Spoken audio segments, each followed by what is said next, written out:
해리스 부통령은 어제 저녁 자신의 모교인 하워드 대학에서 패배 인정 연설을 했습니다. 바이든 대통령이 어제 승복 선언 후 미국민의 선택을 존중한다며 평화적 정권 교체를 약속했습니다. 도널드 트럼프 전 대통령이 이번 대선에서 승리함으로써 뉴욕주가 추진해온 주요 정책들이 큰 변화를 맞게 될 전망입니다. 뉴욕주 고교 졸업 자격 시험인 리전트 시험의 폐지에 박차가 가해졌습니다. 이상으로 주요 뉴스 전해드렸습니다. 아름다운 제품에서부터 아름다운 사회를 만들기까지 키스는 뉴욕에서 시작하여 현재는 전 세계 12,000명의 직원들과 함께 끊임없이 도전하는 기업입니다. 사람을 생각하고 존중하는 기업. 키스는 한인들이 사회의 주인공이 될 수 있도록 든든한 버팀목이 되겠습니다. 글로벌 뷰티 기업 키스. 뉴뱅크와 함께 꿈의 집을 마련하세요. 빠른 승인, 맞춤형 서비스, 전문가 상담, 지역 전문성, 경쟁력 있는 이자율. 뉴뱅크가 주택 소유를 쉽고 간단하게 모든 단계에서 도움을 드립니다. 지금 바로 가까운 뉴뱅크 지점을 방문해서 홈모기지 대출 상품에 대해 문의하세요. 뉴뱅크 제공입니다. 시청자 여러분 안녕하십니까? 11월 7일 목요일 TKC 뉴스데스크 첫 소식입니다. 해리스 부통령이 어제 오후 늦게 우리는 이번 선거 결과를 받아들인다며 패배를 인정하고 자유와 공정을 위한 싸움을 멈추지 않을 것이라고 다짐했습니다.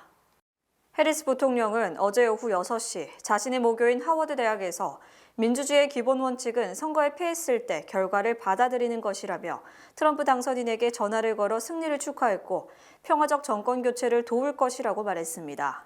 해리스 부통령은 당초 선거 당일인 5일 밤 모교인 하워드 대학에서 후배들과 함께 개표 방송을 지켜보기로 했지만 패색이 짙어지자 모교를 찾지 않았고 당초 빅토리 파티가 예정됐던 하워드 대학은 하루 뒤 패배를 인정하는 자리가 됐습니다.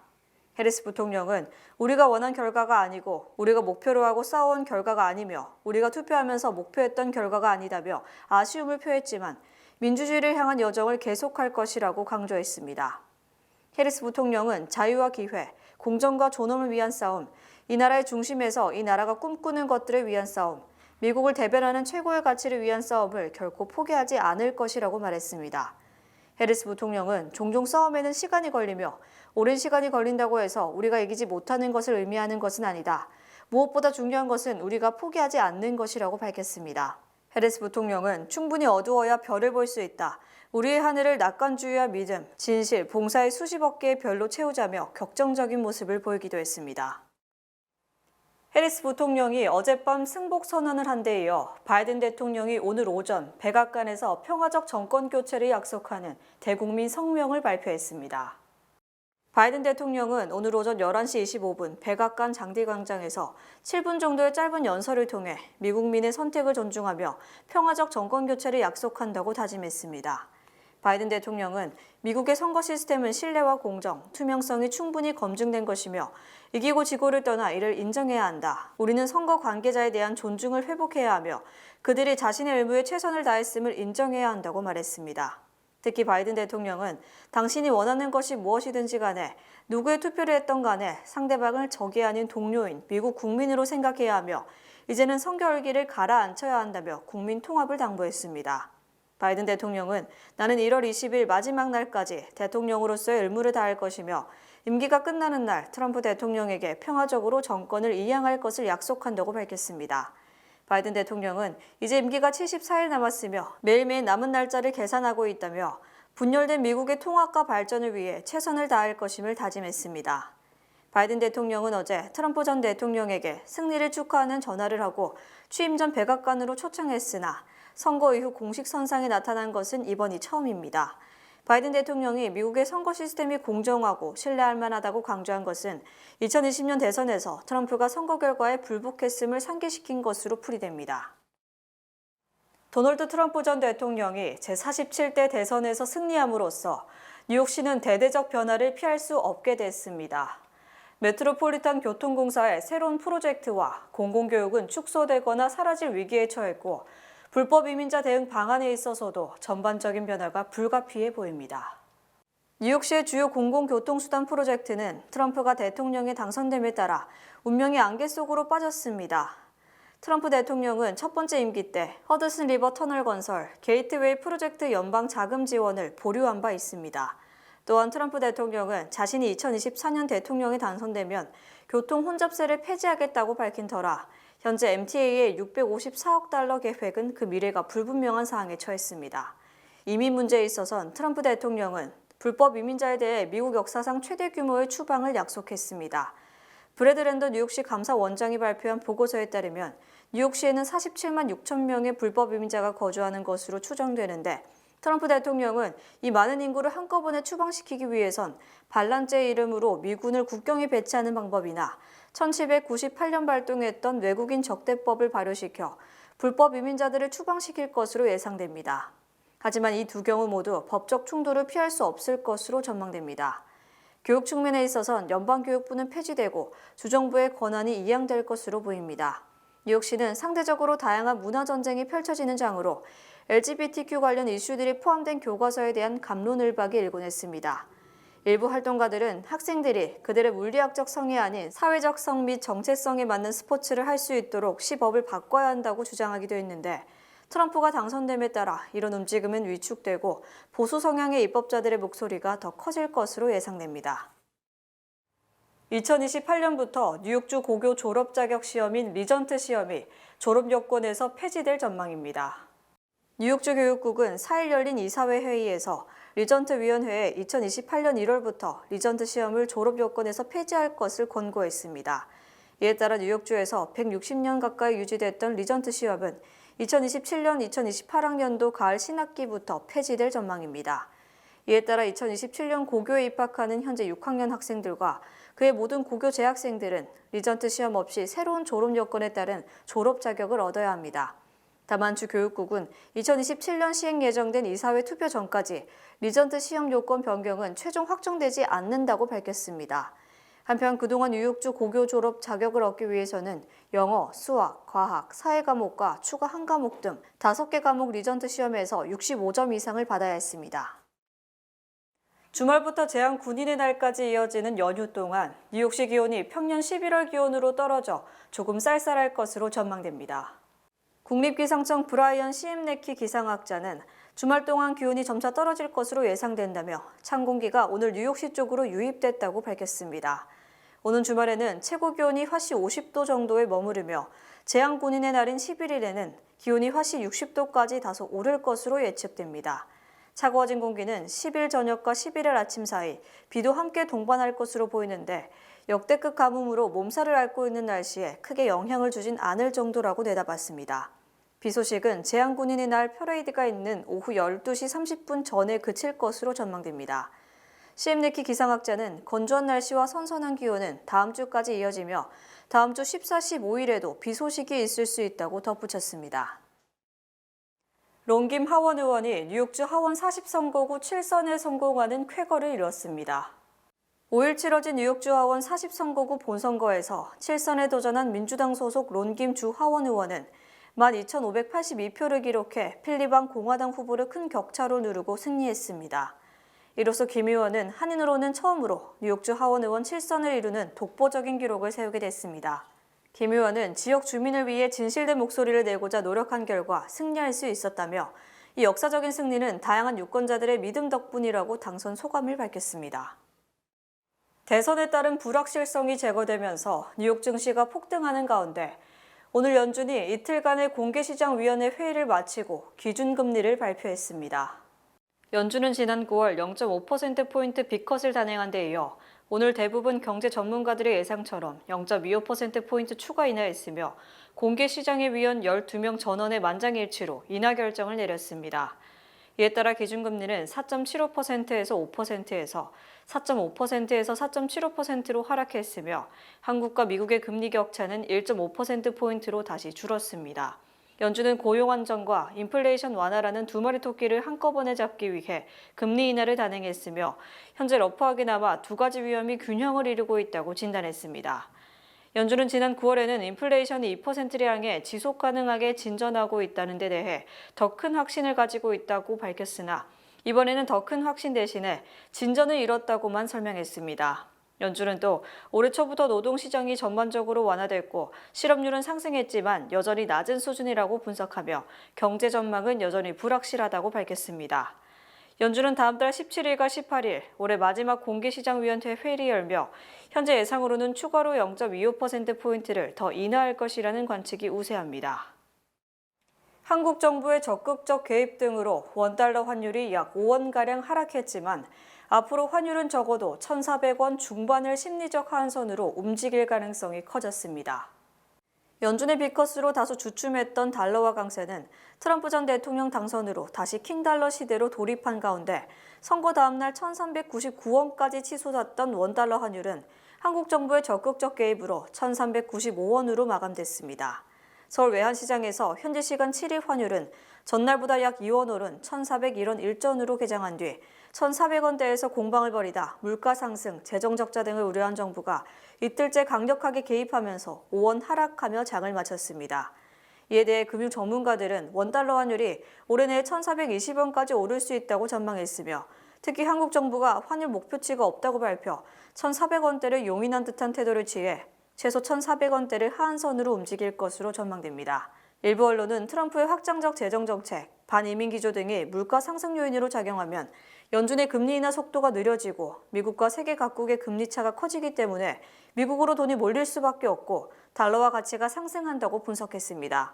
특히 트럼프의 일부 국가에 대한 고유 관세, 모든 국가에 대한 보편적 관세 인상 등은 미국 내 인플레이션을 다시 부채질하고 연준은 다시 고금리 유지로 전환해 물가 상승 압력을 상쇄하려 할 것으로 전망됩니다. 결국 트럼프 전 대통령 재집권은 킹달러 시대의 부활을 의미하며 트럼프가 취임하기 전인 올해 내 원달러 환율이 1,420원 선에 안착한다면 내년에는 1,500원대를 공략할 가능성이 크고 특히 심리적 하한선도 1,420원에서 1,400원대 중반으로 치솟을 가능성이 큽니다. 이번 대선은 초박빙은커녕 트럼프의 싹쓸이로 끝나면서 약 1,000명 정도의 극도로 작은 표본을 대상으로 한 여론조사가 얼마나 엉터리인지를 잘 보여준 선거가 됐습니다. 대선 직전 미국 주요 언론사는 판세를 초박빙이라고 분석했고 일부에서는 극단적으로 269대 269의 동률을 예상하는가 하면 선거 당일에는 해리스가 트럼프를 두 자릿수로 앞섰다는 여론조사 결과까지 나왔지만 결과는 트럼프의 압승으로 끝났습니다. 특히 트럼프는 538명의 선거인단 중 무려 312명을 확보, 매직 넘버 270명보다도 42명을 더 얻을 것이 확실시돼 명실상부한 압도적 승리를 거뒀습니다. 무엇보다도 언론의 가장 큰 관심을 끌었던 7개 경합주는 초박빙이 아니라 트럼프가 7개 주를 모조리 휩쓸었고 특히 일부 경합주에서는 5%포인트 이상의 큰 표차로 승리했습니다. 트럼프 전 대통령은 선거인단뿐 아니라 전국 일반 투표에서도 해리스 후보를 크게 앞섰습니다. 트럼프 전 대통령은 51%에 달하는 7,264만여 표를 얻어 47.6%, 6,796만 표에 그친 해리스 후보보다 약 500만 표를 더 얻었습니다. 공화당이 일반 투표에서 민주당을 앞선 것은 2004년 조지 부시 대통령에 이어 20년 만에 처음입니다. 이 같은 결과는 여론조사가 완전히 엉터리라는 것을 보여주는 것으로 실제로 대부분의 여론조사가 표본이 1,000명 정도이며 이는 미국의 50개 주임을 감안하면 각 주당 20명에 불과한 것이어서 애당초 정확한 민의를 파악할 수 없는 장난이라는 비판을 받고 있습니다. 연준을 극도로 불신하는 트럼프 전 대통령이 재집권함에 따라 임기가 보장된 제롬 파월 연준 의장의 해임 또는 자진 사퇴 여부에 관심이 집중되고 있습니다. 트럼프 전 대통령은 지난 6월 연준보다 내 직감이 더 정확하다. 파월 의장이 옳은 일을 한다고 생각되면 해임하지 않겠지만 적어도 2026년 임기가 끝나면 그를 재임명하지 않을 것이라고 밝혔습니다. 또 지난달 인터뷰에서는 파월 의장 해임 여부에는 즉답을 회피했지만 대통령이 연준 정책에 대해 발언권을 가져야 한다고 주장했습니다. 이에 대해 블룸버그 통신은 연준 의장이 심각한 부정행위나 권력 남용을 한다면 해임 사유가 되지만 대통령에게 해임권이 있는지는 모호하다고 분석했습니다. 특히 트럼프 전 대통령은 연준이 대선을 2개월 앞둔 지난 9월 금리를 0.5%포인트, 이른바 비컷을 단행하자 현 집권당 후보를 유리하게 하는 정치적 행위라고 강력하게 비판했었습니다. 파월 의장은 지난 2018년 트럼프 전 대통령의 지명을 받아 연준 의장에 지명돼 임기를 시작했지만 트럼프 전 대통령과는 계속 불편한 관계를 이어왔습니다. 트럼프 측근들은 트럼프가 파월 의장을 해임하지 않는 대신 트럼프가 특정 연준 인사에게 신임을 주는 이른바 그림자 의장을 내세워 파월 의장의 남은 임기 동안 레임덕으로 영향력을 행사하지 못하게 할 가능성을 제기했습니다. 또 파월 의장이 매우 정치적인 인물이므로 자진 사퇴를 하지 않고 끝까지 임기를 채우려 할 가능성이 크다는 분석이 많습니다. 특히 트럼프가 굳이 해임하지 않더라도 파월의 성향상 트럼프 재집권에 따라 자동적으로 트럼프에 잘 보이려고 노력할 것이라는 주장도 만만치 않습니다. 윤석열 대통령도 트럼프 당선인과의 전화 통화를 통해 당선을 축하하고 빠른 시일 내 직접 만나 한미 현안을 논의하기로 했습니다. 대통령실은 윤석열 대통령이 한국 시간 7일 오전 7시 59분부터 약 12분 동안 트럼프 당선인과 통화했다. 조만간 이른 시일 내에 날짜와 장소를 정해서 회동하기로 합의했다고 밝혔습니다. 윤 대통령이 트럼프 당선인과 한미일 협력과 한미동맹, 북한의 우크라이나 전쟁 사항 등에 대해 논의했고 오늘날 한미일 협력 관계가 더욱 공고해진 것은 일기 재임 동안 트럼프 전 대통령의 기여 때문이라고 평가했다고 말했습니다. 윤 대통령은 트럼프 당선인에게 미국을 다시 위대하게라는 슬로건으로 대승을 거둔 것을 진심으로 축하한다. 앞으로 위대한 미국을 만들어가길 기원한다고 말했습니다. 이에 대해 트럼프 전 대통령은 한미 간 좋은 협력 관계를 이어가길 기대하고 있다. 윤 대통령의 리더십에 대해 두루 잘 듣고 있다. 감사하다고 말했다고 대통령실이 설명했습니다. 특히 트럼프 전 대통령은 미국의 조선업이 한국의 도움과 협력을 필요로 하고 있다. 한국의 세계적 군함 건조 능력을 잘 알고 있고 이와 관련한 한국의 협력이 절실하다. 앞으로 구체적 논의를 하자고 말했습니다. 이재명 더불어민주당 대표도 트럼프 전 대통령의 당선 축하 메시지를 보냈습니다. 이재명 대표는 7일 오전 주한미국 대사관에 트럼프 당선 축하 서한을 전달했고 이에 앞서 민주당은 트럼프의 당선 확정 직후 축하 메시지를 보냈다고 밝혔습니다. 이 대표는 당선 축하 서한에서 한반도를 둘러싼 다양한 도전 과제에 대해 한미 양국이 긴밀히 공조하고 대처하기를 희망하며 동아시아 지역을 위한 미국의 역할과 외교, 경제 등 각 분야에서 양국 협력을 기대한다는 내용을 담았습니다. 트럼프 전 대통령 당선과 동시에 뉴욕 증시 3대 지수가 모두 사상 최고치 기록을 갈아치웠습니다. 어제 뉴욕 증시에서 다우 지수는 전장보다 1,506포인트, 무려 3.57%의 대폭 상승을 기록하며 43,729포인트로 사상 최고치를 경신했습니다. 또 나스닥 지수는 544포인트, 2.95% 상승을 기록했고 S&P 500 지수는 146포인트, 2.53% 오르는 등 두 지수도 모두 역대 최고를 기록했습니다. 특히 다우지수 상승폭이 3.57%에 달한 것은 2022년 11월 이후 2년 내 처음이며 소형주 중심의 러셀 2000 지수는 상승폭이 5.84%에 달함으로써 이 또한 신기록을 세웠습니다. 이처럼 뉴욕 증시가 폭등한 것은 트럼프 전 대통령 당선으로 수개월간 지속되온 불확실성이 사라진 데다 트럼프가 해리스보다는 경제를 잘 다룰 수 있다는 기대감이 반영된 것으로 풀이됩니다. 또 트럼프가 감세 및 규제 완화를 공약으로 내걸었기 때문에 취임 뒤 기업 활동이 더욱 원활해질 것이라는 낙관적 전망을 낳고 있고 공화당이 연방의회까지 장악함으로써 안정적 정책 수행이 가능하다는 전망도 확목했습니다. 한편 트럼프 소셜미디어 기업인 트럼프 미디어 앤 테크놀로지 주가는 하루 만에 무려 43% 폭등, 시가총액이 10억 달러 이상 급증했습니다. 미주 최대 한인은행에서 이제 아시아계를 대표하는 은행으로 도약하는 희망을 설계하는 전문가들의 은행 Bankers, Experts, Neighbors 뱅크 오브 호프가 지원합니다. 주요 단신 전해드립니다. 올해 대선에서 민주당과 공화당 두 후보가 지출한 선거 비용은 약 35억 달러로 역대 선거 중 가장 많았습니다. 이 두 후보의 모금액은 42억 달러로 83%가량을 지출했습니다. 해리스는 전통적인 언론 매체 및 소셜미디어 광고에 10억 달러 이상을 사용한 반면 트럼프 측은 진행 중인 법정 소송에 대응하기 위해 1억 달러 이상을 지출했습니다. 민주당 거물 정치인인 낸시 펠로시 전 하원 의장이 연방 하원 의원 선거에 승리해 20선 의원이 됐습니다. 펠로시는 지난 2007년 미국 역사상 여성으로는 처음으로 연방 하원 의장에 선출됐으며 2019년에 재차 하원 의장으로 선출된 바 있습니다. 인공지능 칩 선두주자 엔비디아가 올 세계에서 가장 비싼 기업 자리를 탈환했습니다. 시가총액은 3조 4,310억 달러로 불어나며 이날 주가가 0.65% 오르는 데 그친 애플을 제치고 시총 1위로 마감했습니다. 미국에서 혼자 사는 여성이 은퇴 후 파산 가능성이 가장 높은 것으로 나타났습니다.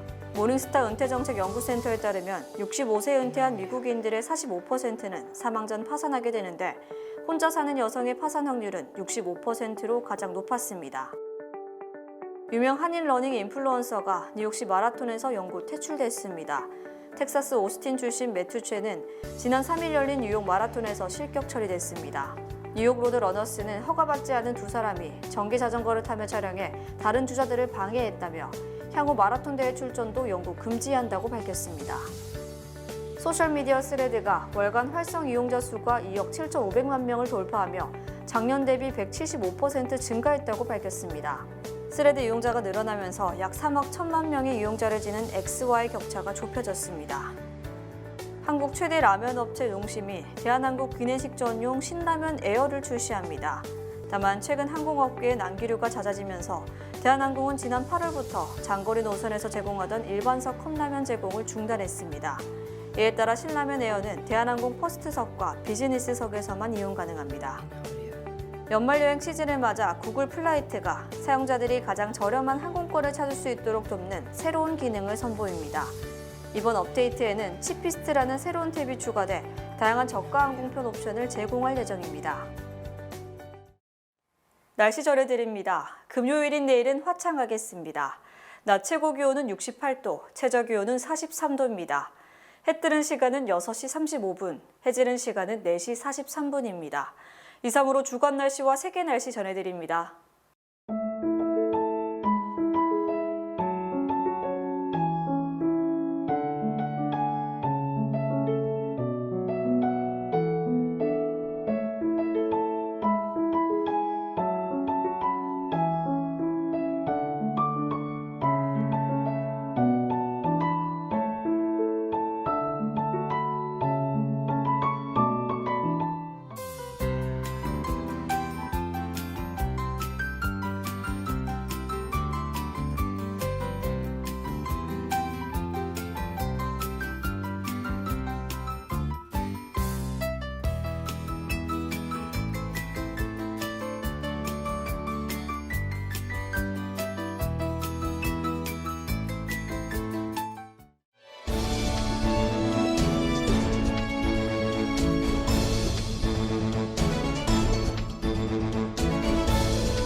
이상으로 11월 7일 목요일 TKC 뉴스데스크 여기서 마치겠습니다.